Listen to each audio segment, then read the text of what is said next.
जय हिंद दोस्तों। स्वागत है आपका अपने YouTube channel math culture classes पर। आज हम कक्षा 10 की प्रश्नावली 1.2 के 11वें सवाल को सॉल्व करेंगे। इससे पहले के प्रश्न हम पिछली वीडियो में हल कर चुके हैं, जिसका लिंक आपको डिस्क्रिप्शन में मिल जाएगा। यदि आपने प्रश्नावली 1.1 को नहीं देखा है तो आप उसका भी लिंक डिस्क्रिप्शन में ले सकते हैं, उसकी प्लेलिस्ट का लिंक है। दोस्तों, यह कक्षा 10 का गणित है और ये जो एनसीईआरटी पर बेस्ड है, मतलब एनसीईआरटी पर आधारित है। यह 2022 का नया संस्करण है, जिसमें एनसीईआरटी जो हमारी पहली बुक थी उससे ज़्यादा प्रश्न दिए गए हैं और साथ में इसमें बहुविकल्पीय एक्सरसाइज भी दी गई है। तो हम इस मैथ को कर रहे हैं। जब हम इस मैथ को कर लेंगे तो हमारा खुद ब खुद पिछला वाला जो पुराना एनसीईआरटी है वो खुद हो जाएगा। तो इसलिए हमने इस नए संस्करण को चुना, क्योंकि इसमें प्रश्नों की भी संख्या ज़्यादा है। चलिए अब हम बिना समय गंवाए वीडियो में आगे बढ़ते हैं। यदि आपने हमारा चैनल सब्सक्राइब नहीं किया है तो सब्सक्राइब कर लें और बेल आइकन को भी दबा लें, ताकि हमारी आने वाली वीडियो आपको समय से मिल जाए। चलिए बढ़ते हैं वीडियो में आगे।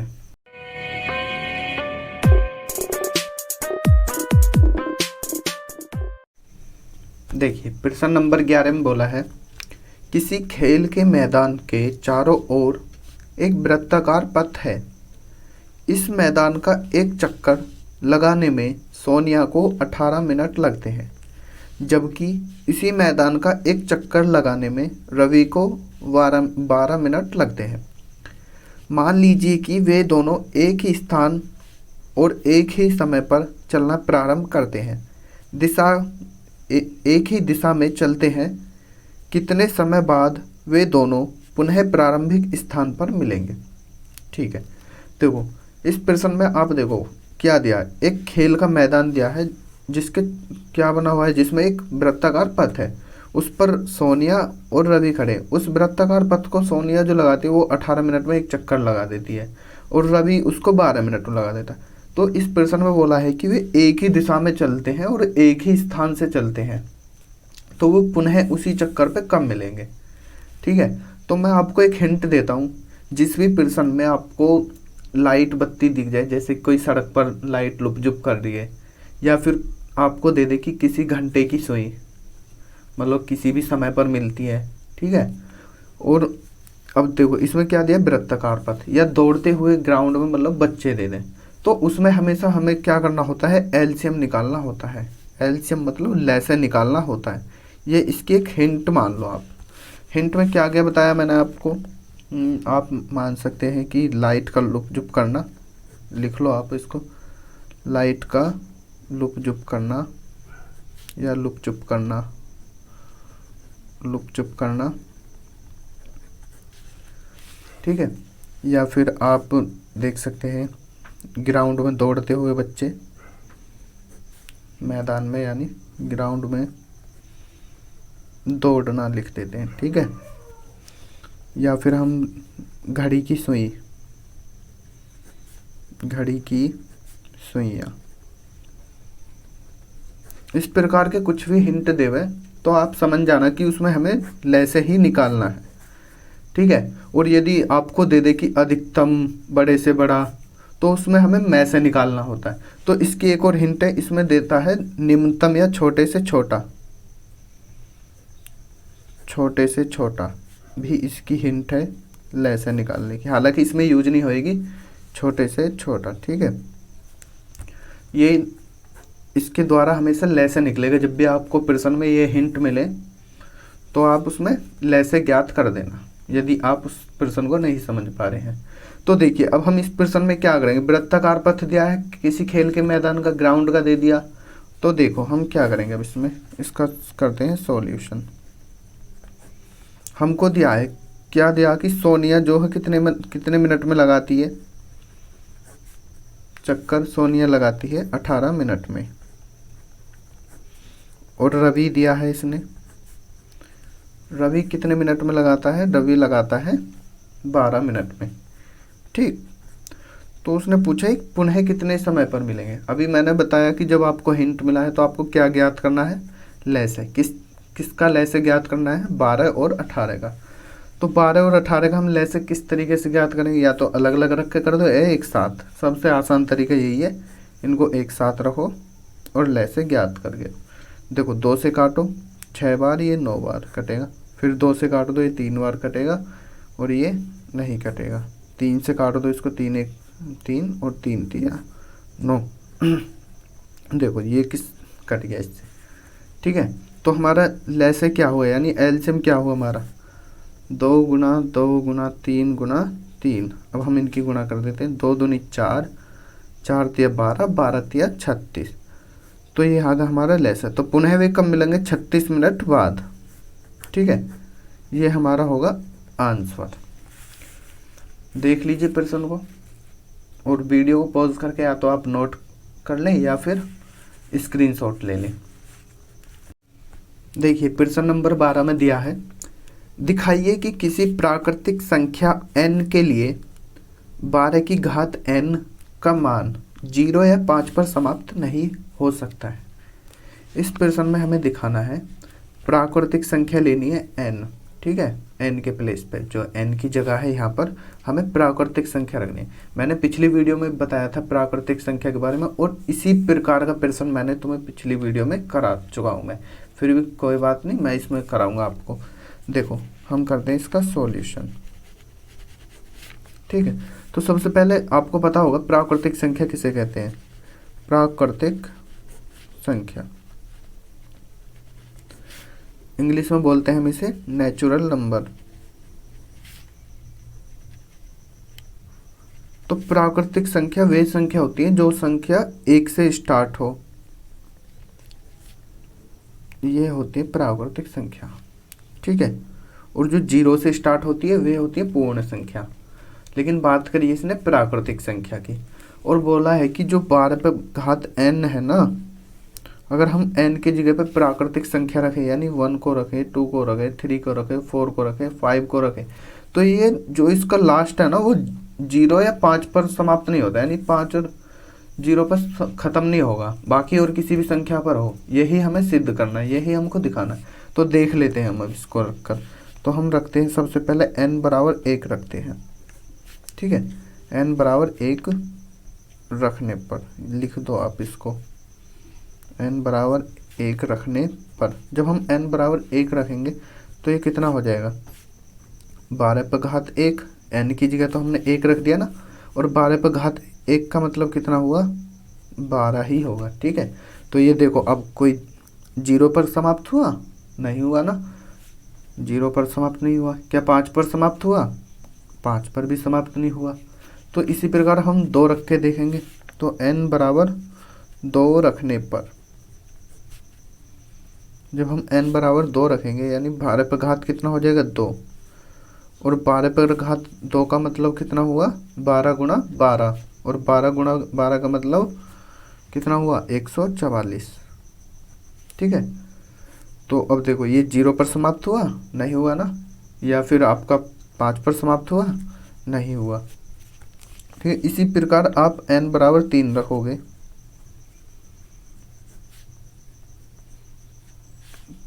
बारह पे घात 3, तो भी जो संख्या आएगी वो भी 0 या 5 पर समाप्त नहीं होगी। आप n बराबर 4 रखोगे,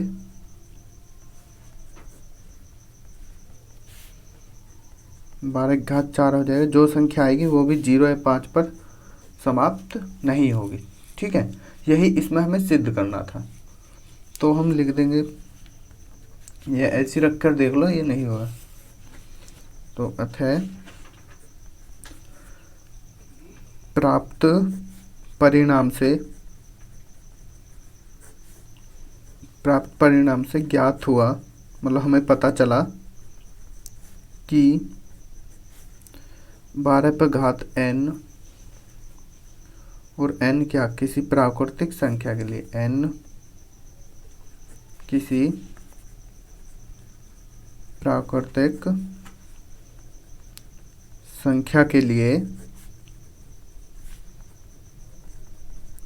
0 या 5 पर समाप्त नहीं हो सकता, 0 या 5 पर समाप्त नहीं हो सकता, नहीं हो सकता। ये होगा हमारा सवाल प्रूव्ड, हम लिख देंगे हैंस प्रूव्ड। ठीक है, देख लीजिए आप, स्क्रीनशॉट ले लीजिए। प्रश्न तो आपकी बुक में है ही, इसका सॉल्यूशन का आप स्क्रीनशॉट ले सकते हैं। चलो बढ़ते हैं हम आगे, देख लेते हैं अगला प्रश्न को। देखिए प्रश्न नंबर 13 में दिया है निम्नतम भाज्य संख्या तथा निम्नतम अभाज्य संख्या का मैं से ज्ञात कीजिए। देखो प्रश्न तो बहुत आसान है, लेकिन इसमें एक लॉजिक दिया है। लॉजिक क्या दिया है कि निम्नतम भाज्य संख्या यानी सबसे छोटी भाज्य संख्या और सबसे छोटी अभाज्य संख्या। इसमें कन्फ्यूजन करने वाला जो पार्ट है, कन्फ्यूजन करने वाला पार्ट ये है कि स्टूडेंट्स को, अधिकतर स्टूडेंट्स को ये मालूम नहीं होता कि सबसे छोटी भाज्य संख्या कौन सी है और सबसे छोटी अभाज्य संख्या कौन सी है, और पता भी होता है तो कन्फ्यूज रहते हैं। लेकिन मैं बताता हूँ, सबसे छोटी अभाज्य संख्या जो हम गिनती में लेते हैं वो है 2, और उसके बाद हमारा आता है 3। ठीक है, और यही 2 एक ऐसी अभाज्य संख्या है जो लगातार है। उसके बाद 5, 7, 11, 13, फिर इनमें गैप होता चले जाता है। अभाज्य संख्या वे संख्या होती है जो या तो खुद से कटती हो या फिर 1 से कटती हो, इनके अलावा किसी से भी नहीं कटती। और जो इनके अलावा किसी और अन्य संख्या से भी कट जाए उसे हम कहते हैं भाज्य संख्या। लेकिन सबसे छोटी भाज्य संख्या कौन सी है? 1 नहीं, 2 तो अभाज्य संख्या होगी, 3 ये भी अभाज्य संख्या होगी। इसके बाद क्या बचा? 4। जी हाँ, 4 सबसे छोटी भाज्य संख्या है। अब कहोगे कि 4 क्यों है? क्योंकि देखो ये 1 से भी कटेगी, ये 2 से भी कटेगी और ये 4 से भी कटेगी ना, 3 संख्याओं से कटेगी ये। और अभाज्य संख्या कौन सी होती है? जो खुद से कटे और या फिर 1 से कटे, यानी 2 संख्याओं से केवल। मैं पिछली वीडियो में अभाज्य संख्या को काफ़ी अच्छी तरीके से समझा चुका हूँ, उसका लिंक डिस्क्रिप्शन में है, वहाँ से देख सकते हैं। ठीक है, तो ये लॉजिक है इसमें। अब देखो 2 का अभाज्य संख्या तो 2 हुई सबसे छोटी, और भाज्य संख्या हुई 4। क्या आप इनका मैं से ज्ञात नहीं कर सकते? कर सकते हैं। इनमें क्या, मैं से तो सीधा सीधा दिख रहा है कि मैं से 2 आएगा बस। तो अब इसका सॉल्यूशन भी तो करे क्या? तो 2 का और 4 का मैं से ज्ञात करना। देखो 2 का तो 2 ही रहेगा, और 4 को हम क्या लिख सकते हैं? 2 गुणा 2। तो दोनों में क्या कॉमन है? 2। तो मैं से भी कितना आया? 2। ये होगा इसका आंसर। मेन चीज क्या थी इसमें? भाज्य संख्या जानना सबसे छोटी और अभाज्य संख्या जानना सबसे छोटी। चलिए हम अगला प्रश्न को देख लेते हैं। प्रश्न नंबर 14 में देखिए, अंकगणित की आधारभूत प्रमेय का प्रयोग यानी उपयोग करके 120 और 144 का लैसे और मैसे ज्ञात कीजिए। ये जो दिया है ना कि अंकगणित की आधारभूत प्रमेय का प्रयोग करके, इसका मतलब है कि आप गुणनखंड विधि से कर दो या कोई सी भी विधि से कर दो, इसका कोई ऐसा खास रोल नहीं है जिस विधि से आप कर सको। तो हम गुणनखंड विधि से इसका कर देते हैं। ठीक है, कर देते हैं। आपको लैसे मैसे तो खूब अच्छी तरीके से आते होंगे। देखो हमें निकालना है किसका? 120 का और 144 का। हमें एलसीएम निकालना है, यानी लैसे। हिंदी में लैसे बोलते हैं और इंग्लिश में एलसीएम बोल देते हैं शॉर्ट फॉर्म में। लैसे निकालना है और मैसे निकालना है। मैसे को बोलते हैं हम एचसीएफ। हमको ये दोनों निकालने हैं। ठीक है, तो कैसे निकालेंगे? देखो 120 को रखो पहले अलग और 144 को अलग रख दो। पहले हम इनका मैं से ज्ञात कर देते हैं। ठीक है, फिर इसी से ही हम लैसे ज्ञात कर देंगे। हालांकि लैसे निकालने के लिए तो हम साथ में रख के निकाल देते हैं, पर हम इससे मैं से निकाल देंगे और यहीं से ही इनका लैसे भी निकाल देंगे। तो इसे काटो पहले। देखो 2 से कितनी बार कटेगा? 60 बार। फिर 2 से कितनी बार कटेगा? 30 बार। और ये 2 से 15 बार, और ये 3 से 5 बार, और ये 5 से 1 बार। ठीक, ऐसे इसको काट दो। 2 से 7 बार, 2 से 2 बार, फिर 2 से 3 बार, और ये 6 बार। ये 2 से 18 बार, ये 2 से 9 बार, ये 3 से 3 बार, और ये 3 से 1 बार। ठीक है, देखो यहाँ पर एचसीएफ की शर्त क्या होती है, यानी मैसे की मैसे की शर्त ये होती है जो दोनों में कॉमन है, ठीक है, उसको एक बार ले लेते हैं हम। और जैसे कि तुमने बचपन में करा होगा, जैसे इस प्रकार से करा होगा, जैसे शुरू वाले को रख रहे हैं हम 2 × 2 × 3 × 5, फिर इस वाले को रख देते हैं नीचे 2 × 2 × 2 × 2 × 3 × देखो अब दिख रहा होगा 3 × 3। तो हम इसमें क्या करते थे कि जोड़े बनाते थे ऐसे करके, लेकिन वो काम थोड़ी करना अब हमें बच्चों वाला। अब आप 10वीं क्लास में, तो इसलिए यहीं से देख लो दोनों में क्या क्या कॉमन है। 2 कॉमन है, ये 2 भी कॉमन है, ये 2 भी कॉमन है, और क्या कॉमन है, ये 3 कॉमन है। जो दोनों में कॉमन होता है वही क्या होता है, HCF। तो देखो 2, एक तो ये आ गया, एक दूसरा वाला 2, फिर एक तीसरा वाला 2, फिर लास्ट में रह गया 3। तो ये क्या हो गया इनका HCF। इनकी गुणा करो 2 दूनी 4, 4 ते 12, 12 तिया 2 दूनी 4, 4 दूनी 8, और 8 तिये 24। तो HCF कितना आया निकल कर, HCF आया 24, ठीक है। और LCM कैसे निकालते हैं, LCM निकालने के लिए क्या है, जो दोनों में सेम है उसे तो हम लिख देते हैं एक बार, और जो बाकी रह जाते हैं उनको भी हम गुणा में ले लेते हैं। जैसे कि यहाँ पर क्या रहेगा 5, यहाँ पर 2, और यहाँ पर 3, तो हम इनको भी साथ में ले लेंगे, ठीक। अब इनकी गुणा कर दो तो हमारा LCM निकल के आ जाएगा, यानी लैसे निकल के आ जाएगा। देखो करते हैं गुणा, 2 दूनी 4, 4 दूनी 8, 8 ते 24, 24 पंजे 120, 120 दूनी 240, 240 तिया 720। ओके, ये आया इनका LCM निकल कर। यही इस प्रश्न में करना था। आप वीडियो पॉज करके इन्हें नोट कर लें या फिर स्क्रीनशॉट ले लें। चलिए अगले प्रश्न पर बढ़ते हैं।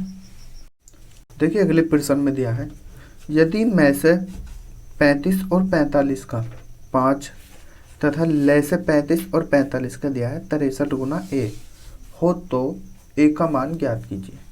अब हम इसको कैसे करेंगे, तो इसका सॉल्यूशन हम करेंगे। मैंने कल आपको एक सूत्र लिखवाया था, एक संबंध था लैसे में और संख्याओं में। क्या था कि दोनों संख्याओं का गुणनफल बराबर होता है, दोनों संख्याओं का गुणनफल बराबर होता है HCF के, यानी मैसे के गुणा लैसे के, LCM के। LCM डाल देते हैं जब HCF डाला है तो, ठीक है। ये क्या होते हैं, बराबर होते हैं। अब आप सोच रहे होंगे ये हमने क्यों लिखा, तो ये इसलिए लिखा, देखो हमारे पास 2 संख्या दिए हैं जिनका मैसे 5 है, और इन्हीं 2 संख्याओं का जो लैसे दिया है 63 गुना A दिया है, और A का मान पूछा है।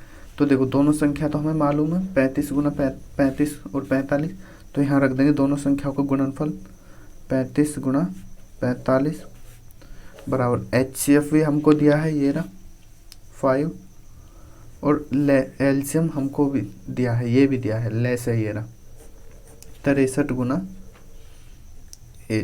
अब हमसे A का मान पूछ, देखो अब तक कैलकुलेशन रहेगी, इसको सॉल्व कर सकते हैं हम आसानी से। देखो इनको काट लेते हैं हम पहले, 5 से ये कट जाएगा, 5 सत्ते 35 है ना, क्योंकि ये बटे में जाएगा, इतना तो आपको मालूम होगा। ये 7 ते कम 7 और 7 नाम 63, ठीक है। अब ये यहाँ पर 9 गुणा में रहेगा। अब इस 9 से हम किसे काट देंगे, इसे 9 एकम 9 और 9 पंजे 45। तो A का मान कितना निकल के आया, यहाँ से 5 आया, तो A का मान आगा आपका 5। बस ये इतना सा ही प्रश्न था। मैं आशा करता हूँ ये आपकी समझ में आ चुका होगा, और यदि आपकी समझ में कोई प्रश्न ना आए तो घबराने वाली कोई बात नहीं है, आप कमेंट में पूछ सकते हैं, आपका आंसर तुरंत मिल जाए। तुरंत तो नहीं, लेकिन हाँ जब भी मैं कमेंट देखूंगा तो आपका आंसर मिल जाएगा, इसकी गारंटी है, ठीक है। अब बढ़ते हैं हम अगले प्रश्न पर। देखिए अगला प्रश्न नंबर 16 को, यदि संख्याओं A और B का मैसे 12 है और इन संख्याओं का गुणनफल 3600 है, तब इन संख्याओं का लैसे क्या है।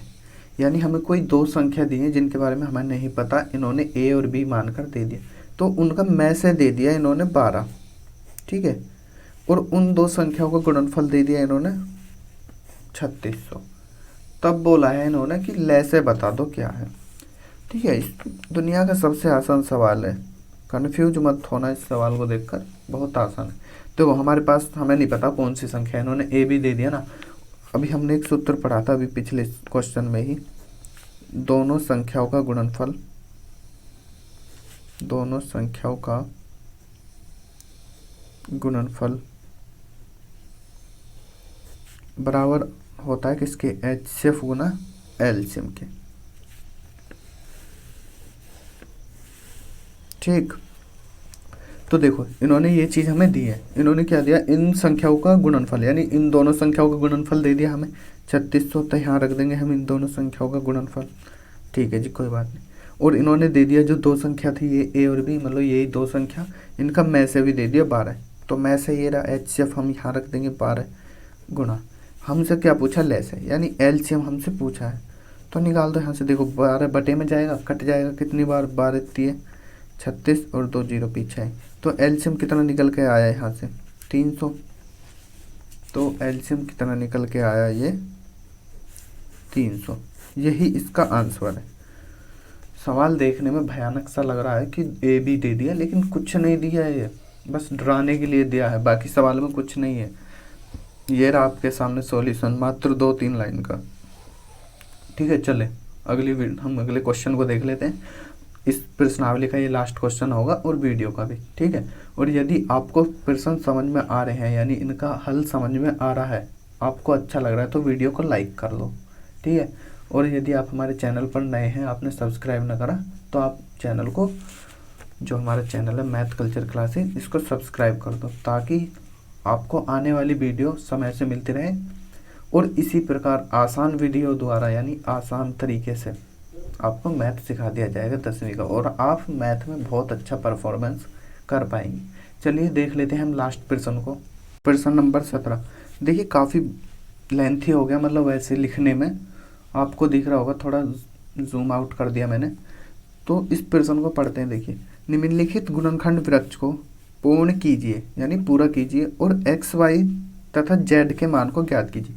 देखो एक्स वाई और ये जेड लास्ट में, इसका मान को ज्ञात करवाया। ये एक वृक्ष दिया है, यानी एक तोड़कर ये किसी संख्या को, मतलब एक ऐसा बना दिया वृक्ष टाइप में।